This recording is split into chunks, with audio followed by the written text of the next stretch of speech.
Hello, I'm AD Hobbs, and this is my review of the movie Back to the Future. I apologise for the bad quality in picture, but there are some technical problems and this is the best I can make it do. Anyway, okay, I'll start at the beginning. Back to the Future, released in the year 1985. It was a summer blockbuster, the biggest hit of that year. It made Michael J. Fox a household name. And, well, I'll start at the very beginning. I was 5 years old when Back to the Future was released, and I didn't see it when it was brand new. But I do remember in breakfast cereal there were these free booklets that came inside packets of the cereal, and they were Back to the Future merchandise, little booklets about the film.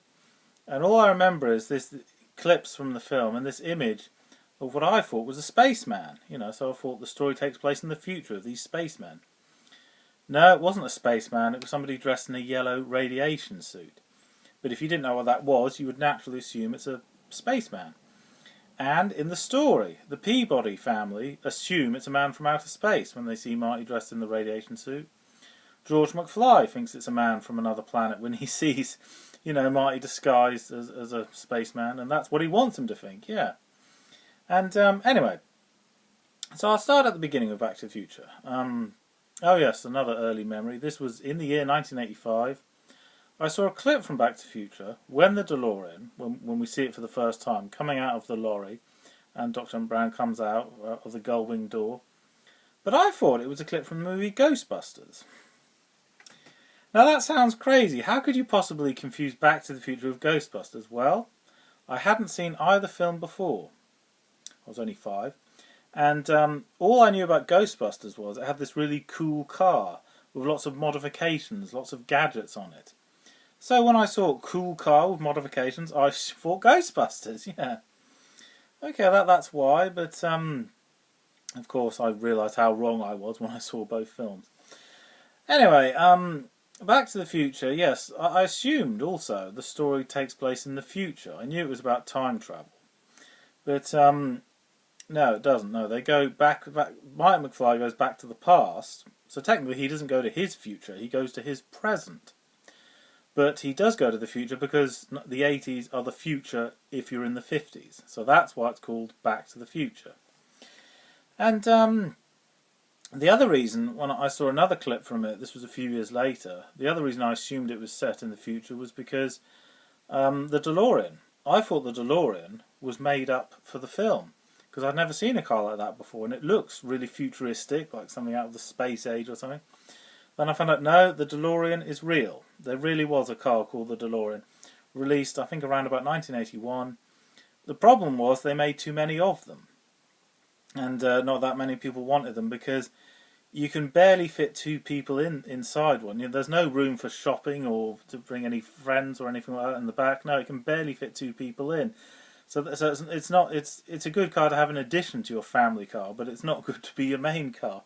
It's more like a bit of fun, like an extra novelty car.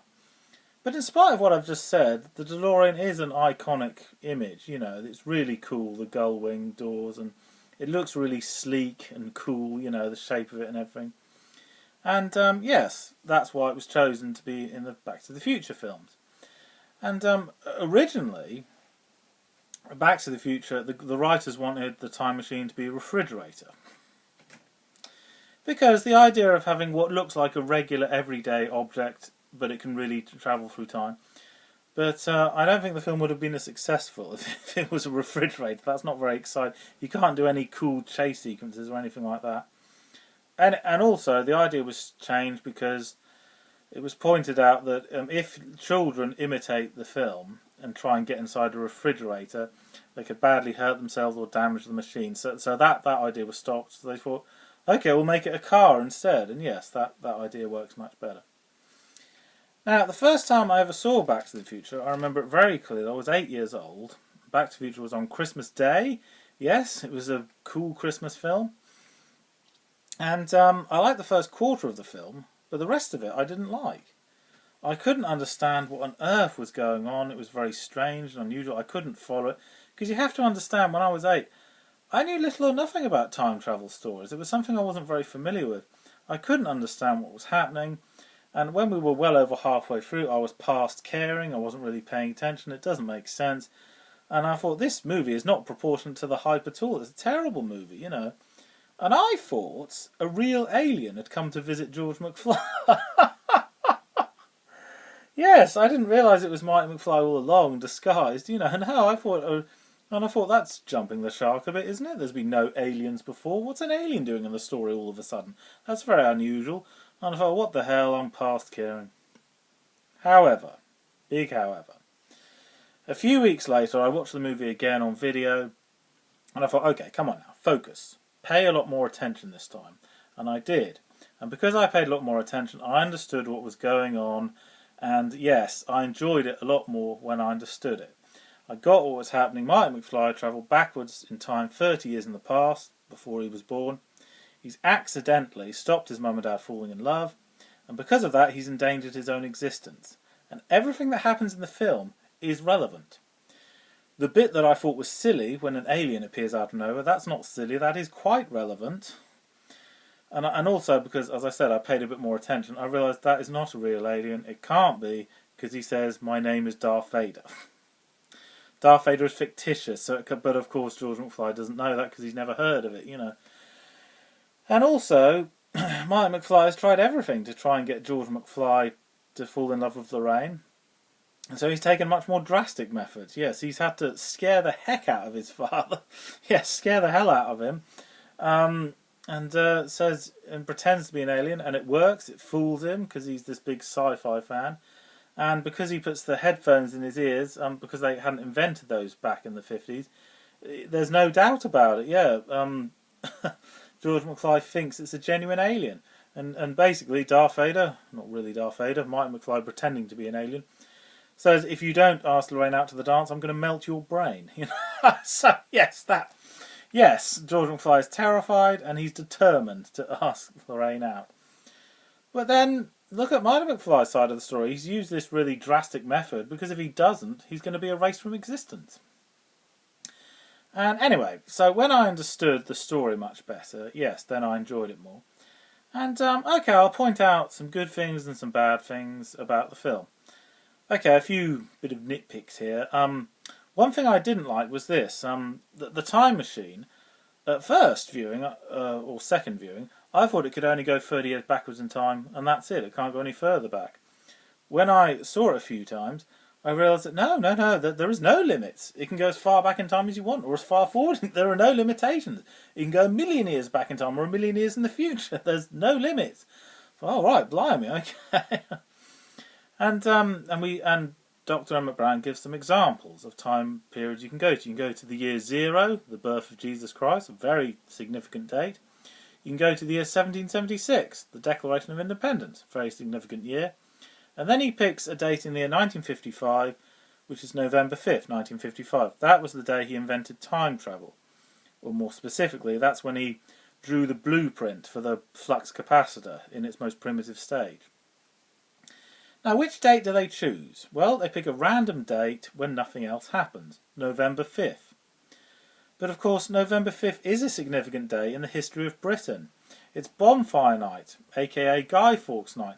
That holds a really important, significant date in the history of Britain. And for over 400 years, the people of Britain have been celebrating Bonfire Night on November 5th.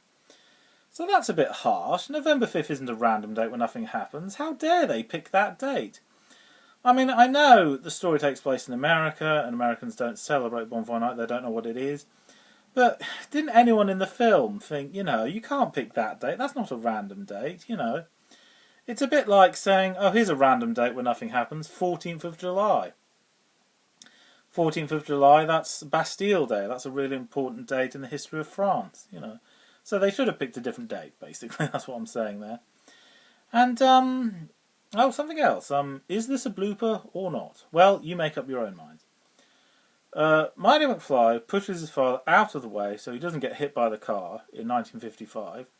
It knocks him over, and as a result, he's endangered his own existence because that's what it made his mum and dad fall in love in the first place. So he's endangered his own existence. But, how about this? Okay, let's say he failed and he didn't exist. He was erased from existence. But If he never existed, how could he exist to push his father out the way in the first place? So yes, just think about that. Yeah, that would cause a time paradox, wouldn't it? It wouldn't work properly. But you could say that, or you could say no, he would endanger his own existence because there's more than one Mighty McFly, because there's more than one future and more than one past. So if a different one pushed him out the way, he'd still exist, but the other one would be erased. But we don't know. That's the whole point. And another thing is, okay, let's say if you stopped your mum and dad getting back together, wouldn't you disappear instantly? Well, apparently no. In the story, he has a few days to put it right, you know. And you can't say, that's wrong, he disappeared instantly. You can't say that because you don't know. Time travel hasn't been invented yet. So you can't say that's wrong because we don't know. Nobody knows how it works, so it's just how, you know. And also, a lot of people think you have to go faster than the speed of light to travel backwards in time. Well, in Back to the Future, you only have to do 88 miles per hour. But again, you can't say that's wrong because you don't know. Nobody knows, you know, so you can't say that's wrong because nobody knows how it works because time travel hasn't been invented yet. And with the aid of a flux capacitor, a DeLorean or any other vehicle going at 88 miles per hour can travel backwards or forwards in time. And Marty McFly, the actor that played him, Michael J. Fox, when they were filming, he was effectively doing 3 projects at the same time. He was doing Family Ties, Back to the Future, and Teen Wolf. Yes, so he had his work cut out for him. That's a lot of work to do. But the thing is, Marty McFly, he was the first choice to play. Michael J. Fox was the first choice to play Marty McFly. Then he had some ties with Family Ties. Oh, big pun there, Family Ties. That was a TV show he had to be in. So he wasn't available for the film anymore. So instead, the director got Eric Stoltz to play Marty McFly. But his performance just wasn't working. No, it was he couldn't make it funny. He couldn't make the character more appealing or anything. His performance just wasn't working. Then about a month later, Michael J. Fox was available again. And the director's like, oh, right, okay, great. Well, we wanted him originally anyway, so let's get him back. The thing about Eric Stoltz, he is a good actor, don't get me wrong. He just couldn't play Marty McFly quite right because he couldn't make the character funny. And also, he's a bit too gawky and awkward. Now, the thing is, Marty McFly, he's a bit of a misfit. He is a bit gawky and awkward, but how can I put this? Awkward within reason, you know. He does bump into things a few times, but not throughout the film, you know, just a little bit, you know.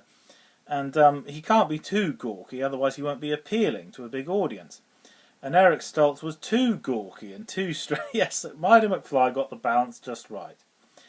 And Back to the Future, it's like a comedy adventure film. Yeah, it sort of blends different genres together. And oh, some more trivia I'll point out here. Red, the homeless guy, he's simply called Red. There isn't a character called Red Thomas, who's like the mayor in 1955, and he wants to be re-elected. But the thing is, I got a bit confused here. I thought, is Red Thomas the mayor in the 50s, is he and the homeless guy one and the same? And then I found out afterwards, I looked up on Wikipedia, that no, they're not one and the same. Well, if they're not one and the same, why are they both called Red?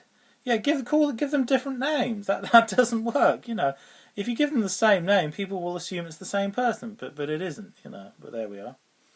And oh yes, there's some Easter eggs in Back to the Future.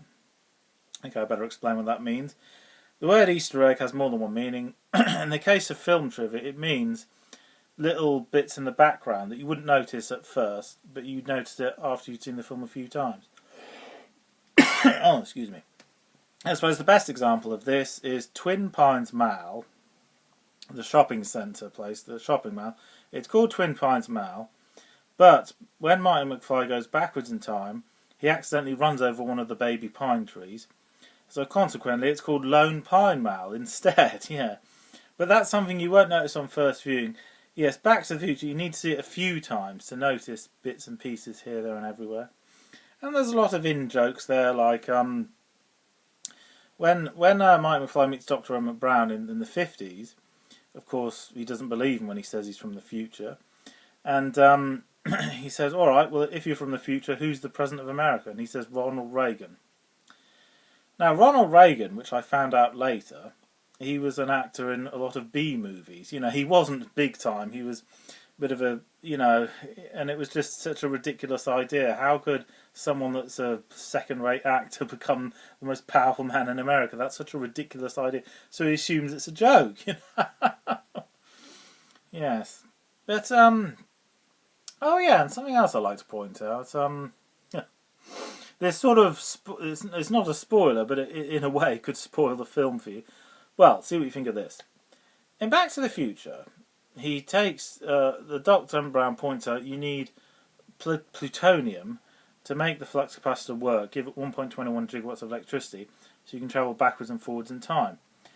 But Marty McFly, he gets in the time machine and he leaves in a hurry. Yes, he leaves in a very big hurry, because he's being pursued by terrorists. Goes backwards in time to year 1955, and of course he can't get back home because he didn't bring any extra plutonium with him. So why didn't he just say to Dr. Emmett Brown, after he believes that he's from the future, why doesn't he say to 50s Doc, why doesn't he say, I need you to remember to put lots more plutonium in the in the DeLorean. Make sure you put lots of plutonium way in advance inside, you know, the DeLorean. Because if I tell you to do that now, that way you'll remember to do it in the year 1985, and that way I'll have plutonium now in the DeLorean now. But if you did that, it wouldn't be much of a story, would it? But yes, it was so unnecessary, all this rigmarole. Why don't you just tell him that, or he'll write it down on do not open till 1985, and then he'll remember to do it. But, oh well. And also, in the original script for Back to the Future, what they were going to do was drive the DeLorean to the Nevada desert, and in the story they were going to steal plutonium from a military base, put it in there, and then drive in the Nevada desert and go at 88 miles per hour like that. But because of production costs, they couldn't afford to go all out there in the desert, so instead they came up with the idea, why don't we say a bolt of lightning will do the trick as well? And that makes a much more exciting sequence, in my opinion, yeah. And also, it's very dire, because you never know when or where a lightning bolt's ever going to strike, so this is your one and only chance to do it. This is the one and only place we know where it's going to strike, so yes, that makes it all more exciting, yeah. And also, when Marty McFly gets back to his own time, of course, everything's changed, because his plan works. He does indeed get his mum and dad back together, but the plan worked out better than he originally intended. You know, his father always had the potential to become this great writer, but he's very defeatist, gives up easily. You know, he's a bit of a wimp, you know. So, but because he's not a wimp anymore, he's pursued his dream and become a successful writer in 1985. So effectively, when Marty McFly goes back to 1985, his mum and dad and his brother and sister, it's not them anymore. This is an alternate version of 1985. So you could say that's wrong. Wouldn't it be better if he was back in his proper 1985? But it's still your family, but they're a new and improved version. Do you want an improved version of your family, or do you want the original version? Well, I think the simple answer to that is you want your family to be happy. Yeah, and they are much happier in that time. And of course, his mother isn't a drunk, overweight anymore. She's slim and confident in the new version of 1985. So things turned out for the better. And how on earth did Dr. Emmett Brown and Marty McFly meet? Well, it doesn't specify in the film, but it does in the book version. Basically, Marty McFly wanted some modifications to his speakers for his band, and that's how they met, because Dr. Emmett Brown's an inventor. And although they look very different and strange, there's a link between the two, Dr. Emmett Brown and Marty McFly. The link is they're underrated. Marty McFly is an underrated musician. He's got the potential to be this great rock and roll star, but he's underrated and unappreciated. In the same way Dr. Emmett Brown is underrated. You know, he's an underrated inventor. Well, he can invent a time machine. That's extremely significant. That's not a novelty gizmo. That makes a massive difference to humanity. Yeah, yeah.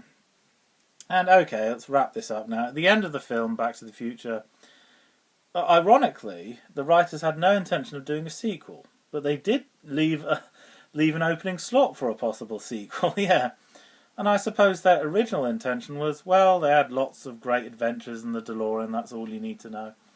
And because, you know, it has anti-gravity travel and it flies in the air and then goes into the future, not the past, it goes into the future this time. So, yeah, the best way I could sum up Back to the Future is it helped me understand time travel. And it helped me, yeah, it explains it in the broadest possible sense. And it made me understand that time travel can solve problems, it can also create problems. Like, obviously, new technology can solve problems and create. He accidentally endangered his own existence, but the good thing about it is he makes his mum and dad much happier, and he saves Dr. Emmett Brown's life because because of his foreknowledge, he gives him the warning that he's going to be shot in the future. Yeah, so yes, it's a mixed blessing. It makes good things happen and bad things happen. And when Dr. Emmett Brown, because he knows he's going to be shot, he wears a bulletproof vest. The terrorists don't know that, and they shoot him. What if they shot him in the face? Oh dear, that would have been awful. Yeah, that would have been a terrible ending. Yeah, but well, he was lucky, wasn't he? He was very lucky that they shot him in the chest because he had a bulletproof vest on. And yeah, I'm glad they brought him back because I didn't like that they killed him off so soon. The first time I saw the film, but they got him back, so it's all right. Okay, I'm out of time now, but I will do reviews on the other ones, and I think I do like the sequels, but you need to see the first one first to understand what's going on. So Back to the Future, it helped me understand time travel, and it helped me get into time travel stories. So yes, very enjoyable story.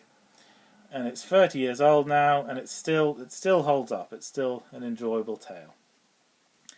Okay, I've got to go now, but I'll be back in the future.